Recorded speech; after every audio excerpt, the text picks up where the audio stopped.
Welcome to my YouTube channel. Today we will discuss about the natural vegetation part 3. इससे पहले मैं अपने 2 videos डाल चुकी हूँ. But before we going to start this chapter, we discuss about something about. If you are like my videos, please like, share and comment. बेटा जैसा भी आपको मेरा वीडियो लगता है आप उसे लाइक कीजिए, शेयर कीजिए और कमेंट कीजिए. आपके कमेंट करने से मेरे जो वीडियोस हैं मैं उनको अपडेट कर सकती हूँ और जो भी मिस्टेक्स हैं मैं उनको रिड्यूस कर पाऊँगी. आपके सब्सक्रिप्शन से मेरे को मोटिवेशन मिलता है और मैं और अच्छे वीडियोस आपके सामने लेकर आ सकती हूँ. So please students like my video, share, comment also. Thank you. Now today we discuss about the wild life. इससे पहले वाले जो टॉपिक्स हैं हमने उसमें टाइप्स ऑफ वेजिटेशन पढ़ा था और उसके बाद में हमने scientific forestry, social forestry, farm forestry के बारे में डिस्कस किया था. Now in this video we will discuss about the wild life.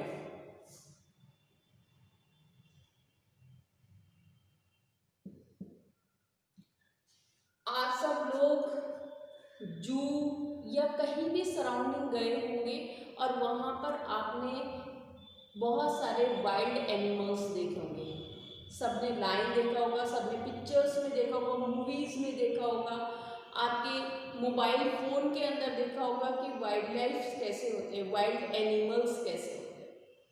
तो इसके बारे में कि हमारी इंडिया के अंदर वाइल्ड लाइफ कितने हैं, तो हमारी इंडिया के अंदर 4 to 5% वाइल्ड लाइफ है. जो अर्थ पर वाइल्ड लाइफ है यानी अर्थ पर जितने भी नॉन वाइल्ड लाइफ है उसका 4 to 5% वाइल्ड लाइफ कहाँ पर फाउंड है, इंडिया में. 4 to 5% of the world of the earth wild life in India. Okay. Now आज हम ये देख रहे हैं कि हमारी जो वाइल्ड लाइफ है दिस अगर various type of wild life होती है तो डेट इज कॉल्ड बायोडाइवर्सिटी. पर आज हम लोग चारों तरफ देख रहे हैं कि हमारी जो ये वाइल्ड लाइफ है ये डिक्रीज होती जा रही है. यानी वाइल्ड लाइफ का जो नंबर ऑफ एनिमल्स हैं wildlife they are decreasing regularly. What are the reason behind it? इसके पीछे रीज़न क्या है? वाइल्ड लाइफ हमारे लिए बहुत इम्पॉर्टेंट है because it maintain ecological balance. हमारी अर्थ का इकोलॉजिकल बैलेंस मेंटेन करने में वाइल्ड लाइफ बहुत इम्पॉर्टेंट रोल प्ले करती है. और अगर ये डिक्रीज होती है तो कहीं ना कहीं एनवायरनमेंट पर इसका एडवर्स इफेक्ट आएगा. तो what are the reason that behind it why the wild life decreasing, ये हम इस टॉपिक में डिस्कस करेंगे. तो वाइल्ड लाइफ डिक्रीज क्यों हो रही है? Wildlife decrease, reason behind it, reasons. तो सबसे पहले जो रीजन आता है दैट इज द इंडस्ट्रियलाइजेशन. बेटा industrialization, due to the industrialization and technological effect that adverse effect on the wildlife. Technological effect से, टेक्नोलॉजी एडवांस होने की वजह से और साथ में इंडस्ट्रियलाइजेशन होने की वजह से, इंडस्ट्री सेटअप करने की वजह से फॉरेस्ट जो एरिया है हमारा वो डिक्रीज हो रहा है. तो फॉरेस्ट एरिया जब डिक्रीज होगा तो वाइल्ड लाइफ भी ऑटोमेटिक डिक्रीज होगी. First reason is, what is the first reason? Industrialization, industrial and technological effect. These two factors which are adverse effect on forest area. ये दोनों ही इफेक्ट फॉरेस्ट एरिया पर adverse effect डालते हैं यानी forest area को कम करते हैं. इसी की वजह से वाइल्ड लाइफ कम हुई है. आई होप कि this first point you can understood. पहला पॉइंट आपको अच्छे से समझ में आ गया होगा. Now second point is that more land want to agriculture. हमारी पॉपुलेशन बहुत बढ़ रही है और पॉपुलेशन बढ़ने के लिए हमें घर बहुत सारे चाहिए। पहले अगर हम बात करें तो जो भी सिटी हुआ करता था बहुत छोटे छोटे एरियाज में हुआ करता था, जो शहर होता था। अब जो अर्बन एरियाज हैं वो एक्सपेंड हो रहे हैं, अर्बन एरियाज एक्सपेंड हो रहे हैं, साथ में पॉपुलेशन इंक्रीज हो रही है। पॉपुलेशन इंक्रीज हो रही है तो उनको फूड भी चाहिए खाने के लिए, और जो फूड है वो कहाँ से ऑब्टेन होता है? एग्रीकल्चर एरिया से। तो जो एग्रीकल्चर का एरिया बढ़ रहा है प्लस ह्यूमन सेटलमेंट इंक्रीज हो रहा है, तो एग्रीकल्चर एरिया और ह्यूमन सेटलमेंट कहाँ से इंक्रीज करा जाएगा? Cutting of the forest. तो due to the increasing of population and increasing of agriculture area, increasing of agricultural land, human settlement also increases.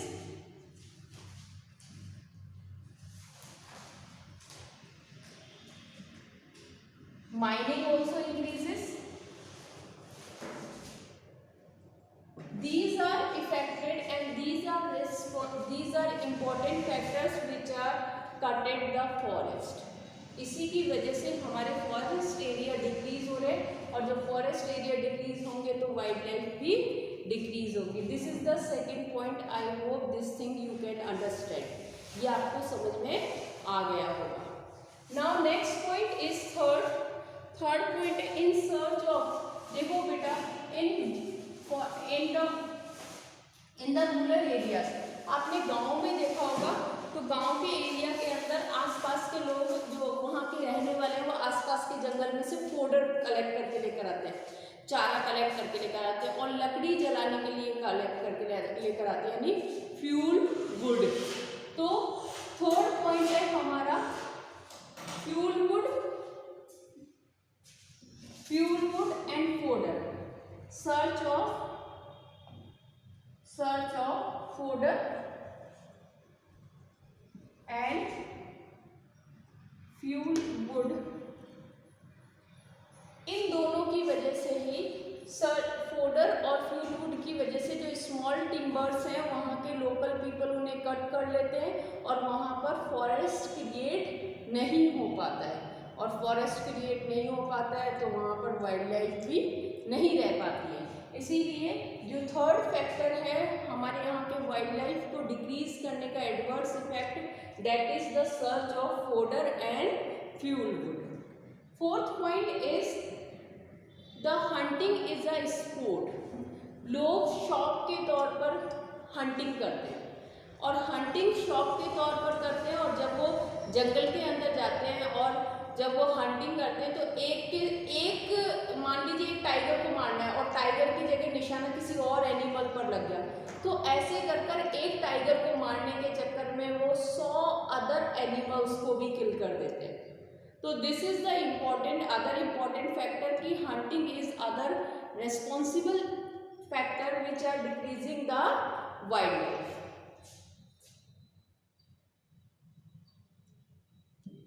Hunting is a sport. I hope कि इतना मैंने समझाया वो समझ में आ गया होगा।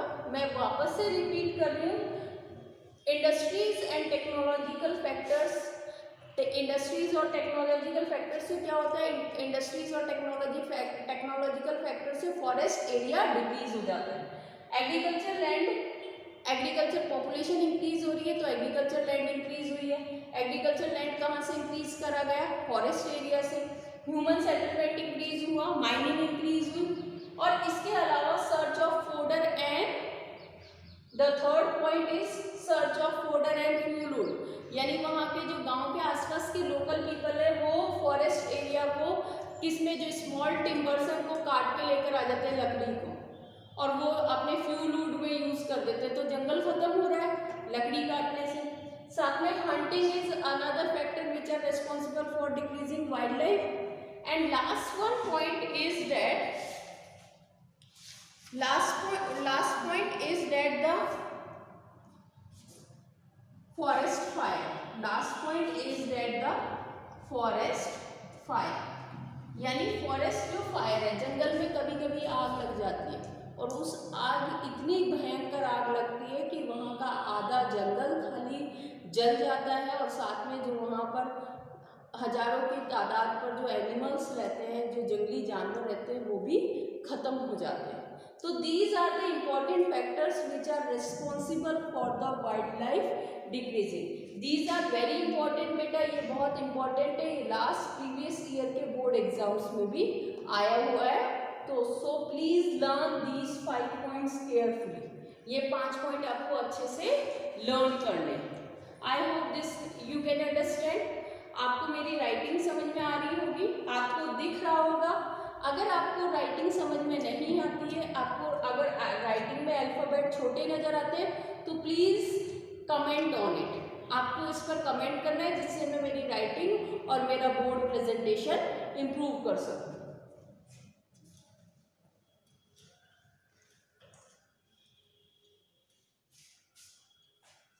नाउ नेक्स्ट पॉइंट इज, अब जब वाइल्ड लाइफ डिक्रीज होना स्टार्ट कर दिया, इतने सारे फैक्टर्स हमने पढ़ लिए वाइल्ड लाइफ डिक्रीज होने का, तो गवर्नमेंट ऑफ इंडिया ने सोचा कि अब कौन से स्टेप्स लिए जाएं जिससे इनको कंजर्व किया जाए।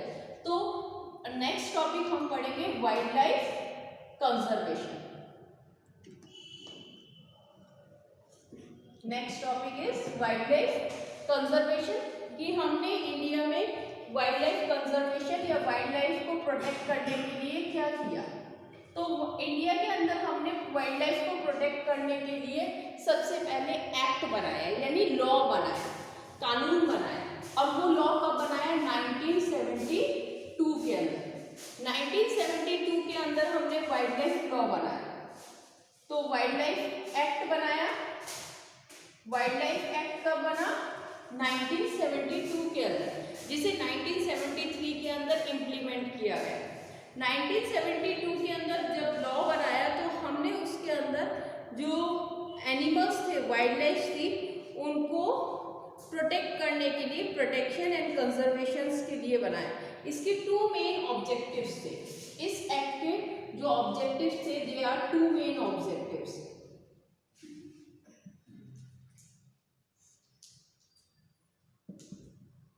अब लगातार लोग जंगल काट रहे थे और लगातार वाइल्ड लाइफ कम हो रहे थे, तो सबसे पहले जो गवर्नमेंट ऑफ इंडिया ने ये एक्ट बनाया, इस एक्ट के थ्रू उन स्पीसीज की आइडेंटिफाई किया गया जो कि एंडेंजर बन रहे थे, यानी जिनको सबसे ज्यादा लोग मार रहे थे, जो सबसे ज्यादा एनवायरमेंट में से खत्म हो रही थी। तो इन्होंने सबसे पहले लिस्टेड किया। इनका जो मेन ऑब्जेक्टिव था वो था लिस्टेड ऑफ एंडेंजर स्पीसीज, जो खत्म होने वाली थी उनकी क्या बनाना था? उनकी लिस्ट बनानी थी, एंडेंजर स्पीसीज। उनकी स्पीसीज की एंडेंजर यानी उनकी लिस्ट बनानी थी, जो एनिमल्स खत्म होने की कगार पर पहुंच चुके थे। नेक्स्ट वन है make to provide legal support. दूसरा, जो एनिमल्स थे उनको लीगल सपोर्ट देने के लिए, to protect legal support.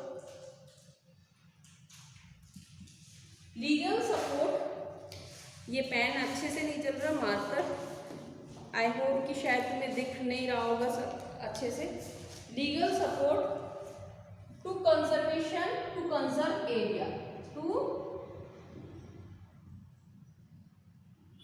Conservation area, यानी उनको लीगल सपोर्ट देने के लिए अब कंजर्व किया गया कुछ एरिया, यानी कुछ एरिया क्या कर दिया गया? कंजर्व कर दिया गया, कंजर्वेशन किया गया, कुछ एरिया उसको एक्वायर किया गया और उनको प्रोटेक्ट, उनके अंदर कोई भी नहीं घुस सकता था। तो ऐसे लॉज बनाए। ये 2 मेन ऑब्जेक्टिव्स थे वाइल्ड लाइफ एक्ट के। अब इनके थ्रू आपने नेशनल पार्क का नेम सुना होगा, जैसे राजस्थान में नेशनल पार्क कहाँ पर है? रणथंभौर के अंदर। तो ऐसे नेशनल पार्क बहुत सारे, बर्ड एक नेशनल पार्क भरतपुर के अंदर भी है। तो ऐसे नेशनल पार्क्स बनाए गए। तो नेशनल पार्क्स बनाए गए इसके थ्रू, और सेंचुरीज बनाई गई। जो कंजर्व एरिया किया गया उसे किस में कन्वर्ट किया गया? National park and centuries.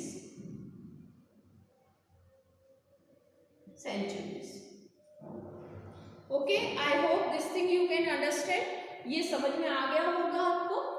अब इसके बाद में आता है कि अभी हमारी इंडिया के अंदर कितने नेशनल पार्क है। इंडिया के अंदर फिलहाल 102 नेशनल पार्क है एंड 515 सेंचुरीज है। इंडिया के अंदर 102 नेशनल पार्क्स हैं और 515 सेंचुरीज हैं। अच्छा, इसके बाद में इस वाले एक्ट के अंदर 1992 के अंदर अमेंडमेंट किया गया। इसके अंदर 1992 में क्या किया गया? अमेंडेड किया गया। अमेंडेड करके क्या किया गया? अब इसके अंदर एक और अमेंडमेंट कर एक और पॉइंट ऐड किया गया और वो पॉइंट था कि अगर कोई हार्म पहुंचाता है वाइल्ड लाइफ को तो उसको पनिशमेंट दिया जाएगा। और पनिशमेंट किया गया जो भी वाइल्ड लाइफ को हार्म पहुंचाता है या कोई इलीगली हंटिंग करता है। जैसे सलमान खान है, सलमान खान के ऊपर वो जोधपुर में एक हिरन को हंटिंग किया था और उसके ऊपर आज भी उसका लीगल क्या चल रहा है, एक्शन चल रहा है। उसको काफ़ी बार उसके लिए अरेस्ट भी किया गया। तो कोई भी फॉरेस्ट से हंटिंग नहीं कर सकता। तो ये उसमें ये जो अमेंडमेंट किया गया वो कब किया गया? 1992 के अंदर। I hope this thing you have clear, ये समझ में आ गया होगा आपको। Now we will discuss about the, इसके अलावा और बहुत सारे जो एंडेंजर्ड स्पीसीज थे उनको प्रोटेक्ट करने के लिए बहुत सारे प्रोग्राम्स चलाए गए। वो प्रोग्राम्स कौन कौन से थे? वो प्रोग्राम्स थे जैसे प्रोजेक्ट टाइगर। कौन से चलाए गए? Project tiger, project elephant. आजकल एक न्यूज़पेपर में एक बहुत हाईलाइट हो रही है, वायरल हो रही है एक न्यूज़ कि एक जो एलिफेंट था उसको ह्यूमन बीइंग ने उसको पटाखे खिलाए चारे के अंदर और उसके वो प्रेग्नेंट एलिफेंट थी और उसका जो बच्चा था और जो एलिफेंट थी वो दोनों क्या हो गए? डाई हो गए, वो दोनों मर गए। तो हम लोग कितने कहाँ तक इन एनिमल्स को हार्म पहुँचा सकते हैं? तो इसको प्रोटेक्शन करने के लिए गवर्नमेंट ने बहुत सारे प्रोजेक्ट्स चला रखे हैं, जिनमें प्रोजेक्ट टाइगर है, प्रोजेक्ट एलिफेंट्स है, प्रोजेक्ट एलिफेंट। ये these major projects which are run by the central government. Again I revise it. Wildlife conservation. Wildlife conservation in India 1972 में एक्ट आया जिसे अमेंडमेंट किया गया 1992 के अंदर। इसके 2 मेन ऑब्जेक्टिव्स थे।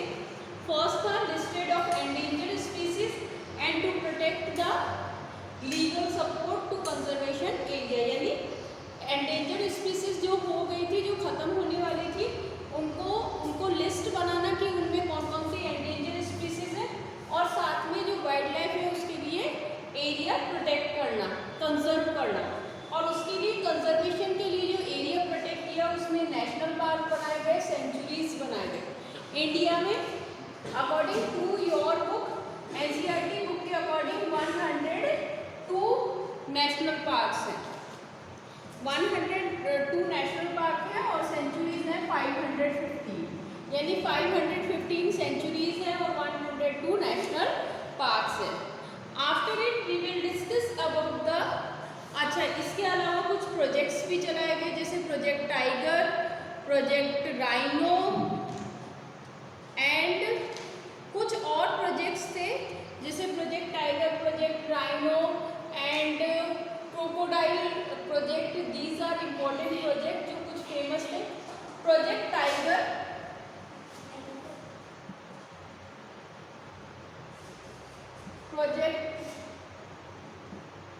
प्रोजेक्ट टाइगर और प्रोजेक्ट एलिफेंट, ये दोनों के दोनों प्रोजेक्ट 17 स्टेट्स में रन है। ये कितने स्टेट्स में रन हो रहे हैं? 17 स्टेट्स के जितने भी नेशनल पार्क्स हैं उसके अंदर ये रन हो रहे हैं, project tiger and project elephant.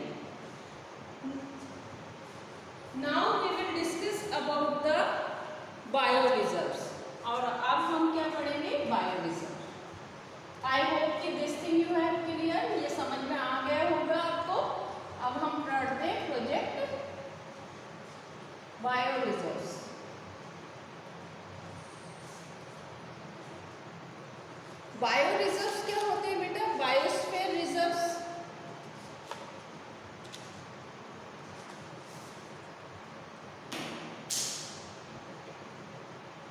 Biosphere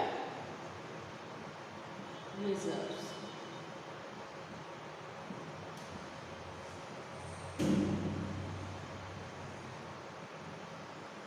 biosphere reserves क्या है बेटा? बायोस्फीयर रिजर्व्स है अ यूनिक प्लेस। ये ऐसी प्लेस होती है जो कोस्टल एरिया या वेटलैंड होती है, जहाँ कोस्टल एरियाज पर या टेरेस्ट्रियल जो एरियाज होते हैं वहाँ उस वाले एरिया को रिप्रेजेंट करती है। नहीं, रिप्रेजेंट किस एरिया को करती है? रिप्रेजेंट करती हैं कोस्टल एरिया और टेरेस्ट्रियल एरियाज को। And these are recognized by UNESCO. UNESCO का जो प्रोजेक्ट है, जो प्रोग्राम है मैन एंड बायोस्फीयर प्रोग्राम के तहत इसे रिकॉग्नाइज किया गया है। इसे रिकॉग्नाइज किया गया है, recognize by UNESCO. UNESCO's man and biosphere program, जिसे MAB भी बोला जाता है। इस प्रोग्राम को क्या बोला जाता है? MAB। इस प्रोग्राम के तहत ये एक ऐसे एरिया को रिप्रेजेंट करती है, वापस से बता रही हूँ, कोस्टल एरियाज को। कहाँ, कौन से एरियाज को प्रेजेंट करती है? कोस्टल एरियाज को and terrestrial areas.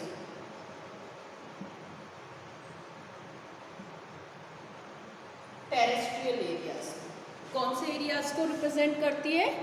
Terrestrial areas को, terrestrial areas. Okay, now biosphere समझ में आ गया होगा बेटा। Biosphere represent the coastal and terrestrial area. It is a unique, जो एक यूनिक तरह का कोस्टल एरिया और टेरेस्ट्रियल एरियाज होता है, वो एरिया को रिप्रेजेंट करता है biosphere. And it recognized by UNESCO under man and biosphere program. UNESCO के तहत एक प्रोग्राम है जिसके अंडर ये बायोस्फीयर रिजर्व्स बनाए गए। इन इंडिया, इंडिया के अंदर 18 बायोस्फीयर रिजर्व्स हैं। कितने रिजर्व्स हैं? 18 बायोस्फीयर रिजर्व्स हैं, जिनके अंदर से कुछ यूनेस्को लिस्टेड है, यानी यूनेस्को ने अपनी लिस्ट में डाल दिया। उनके अंदर से कुछ एक का जो स्टडी है वो आपकी बुक के अंदर दे रखा है। तो आपकी बुक के अंदर कौन कौन से रिजर्व्स दे रखे हैं? अच्छा, इसके अलावा आपको ये जो 18 बायो रिजर्व्स है वो आपकी बुक के अंदर लिस्टेड है।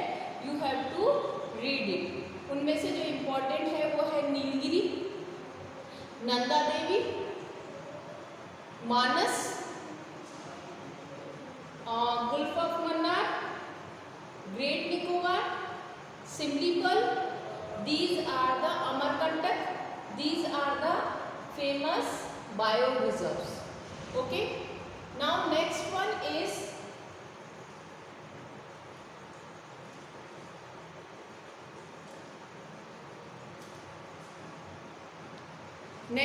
जिनके बारे में हम एक एक के बारे में डीपली स्टडी करेंगे, जो आपकी बुक के अंदर दे रखा है। Nilgiri bio reserves, Nilgiri biosphere reserve. इसको शॉर्ट में बोलेंगे NBR। इसको शॉर्ट में क्या बोलेंगे? NBR। ओके। अच्छा, नीलगिरी है कहाँ पर? तो नीलगिरी साउथ के अंदर है, तमिलनाडु के पास वाले एरियाज में। तो जो फर्स्ट 14 बायो रिजर्व्स, जो सबसे पहले 14 बायो रिजर्व्स भाग किए थे, उन 14 बायो रिजर्व्स में टॉप लिस्टेड नीलगिरी थी। इसके अंदर किस टाइप का फॉरेस्ट है? तो इसके अंदर जो फॉरेस्ट है वो एवरग्रीन फॉरेस्ट है। एवरग्रीन फॉरेस्ट और moist deciduous forest, moist deciduous forest. Okay, ये समझ में आ गया।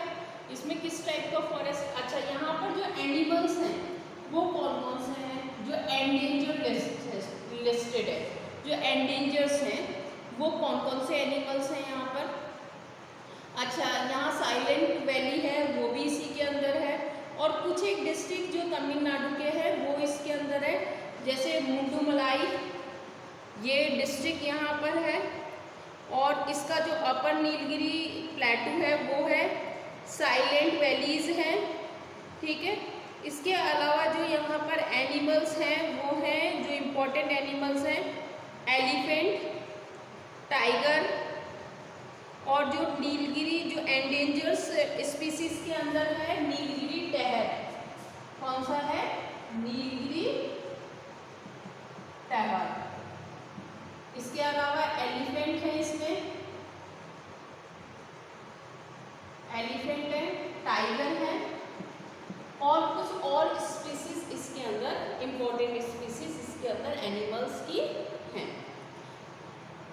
इसके अलावा करीबन 80% फ्लावरिंग जो इंडिया में फ्लावर्स मिलते हैं उसका 80% फ्लावर्स सिर्फ और सिर्फ कहाँ पर फाउंड होता है, हमें वेस्टर्न कोस्ट पर, वेस्टर्न कोस्ट। 80% फ्लावर्स कहाँ पर फाउंड होते हैं हमें, flower 80% flowers found of the India in western coast. Now next one is Nanda Devi Biosphere Reserve, Nanda Devi Biosphere Reserve। तो आपको सिर्फ इसमें कौन से फॉरेस्ट है वो याद करना है, कौन से एरिया में एक्सपेंड है वो याद करना है, इसके अलावा आपको और कुछ याद नहीं करना है। अब नेक्स्ट आता है नंदा देवी बायोस्फीयर रिजर्व। अच्छा, नंदा देवी है कहाँ पर, तो नंदा देवी है उत्तराखंड में, बायोस्फीयर रिजर्व। नंदा देवी जो नंदा देवी है वो उत्तराखंड में,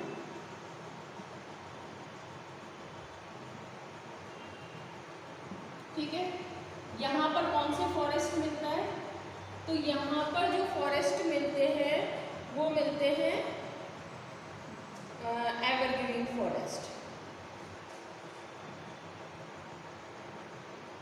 एवरग्रीन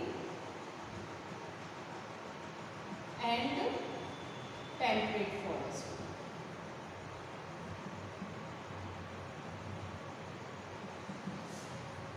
ये कौन कौन से डिस्ट्रिक्ट्स में फाउंड है, तो ये उत्तराखंड के चामोली डिस्ट्रिक्ट में, अल्मोड़ा डिस्ट्रिक्ट्स में है, एंड बागेश्वर डिस्ट्रिक्ट में। यहाँ पर जो एनिमल्स मिलते हैं ये rich, it is the rich reserve of the fauna. ये रिच रिजर्व किसके लिए, रिचेस्ट रिजर्व ऑफ द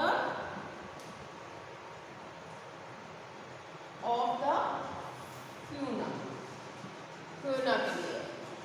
साथ में यहाँ पर कौन कौन से एनिमल्स मिलते हैं, तो यहाँ पर स्नो लियोपार्ड मिलता है, साथ में टाइगर, ये एनिमल्स फाउंड होते हैं, ठीक है। Leopard, tiger, brown bear, brown bear. I think आपको समझ में आ रहा होगा और साफ से दिखाई दे रहा होगा बोर्ड पर। इसके बाद में आता है सुंदरबन, सुंदरबन बायोस्फीयर रिजर्व। सुंदरबन कहाँ पर है, Ganga delta, Ganga and Brahmaputra delta में है। तो Sundarban delta is a world's largest delta, और उसी डेल्टा का जो मॉइस्ट एरिया है जहाँ पर डेंसी फॉरेस्ट है वहाँ पर रिजर्व है। इस बायोस्फीयर रिजर्व के अंदर मैंग्रोव फॉरेस्ट है। कौन सा फॉरेस्ट है, mangrove, and it is the home of tiger. करीबन यहाँ पर 200 टाइगर्स हैं, बंगाल टाइगर्स।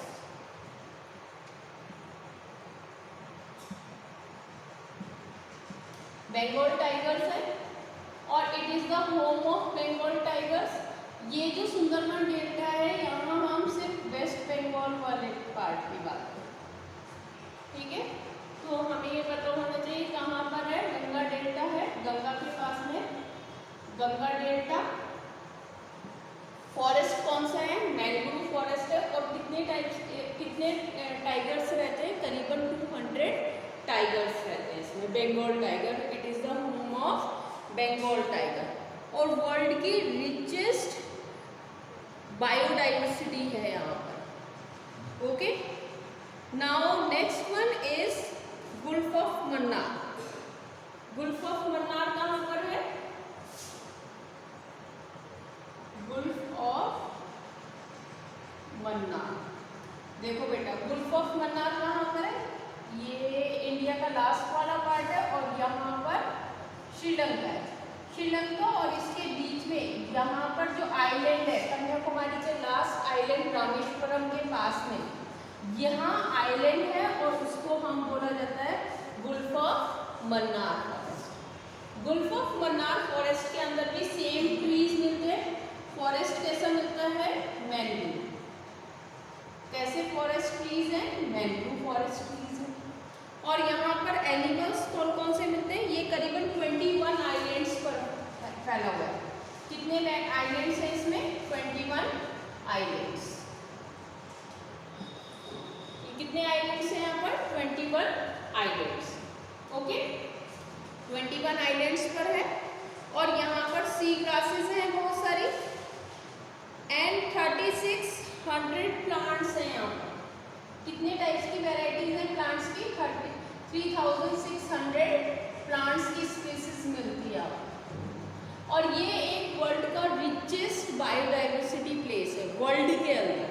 ओके, तो this is all about the bio reserves और इसके साथ ये चैप्टर कंप्लीट होता है। आई होप कि this chapter you can understand and if any queries about it you can comment on it.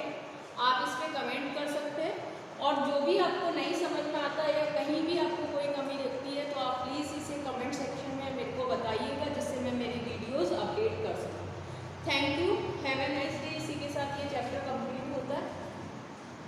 Please subscribe, like, share and comment.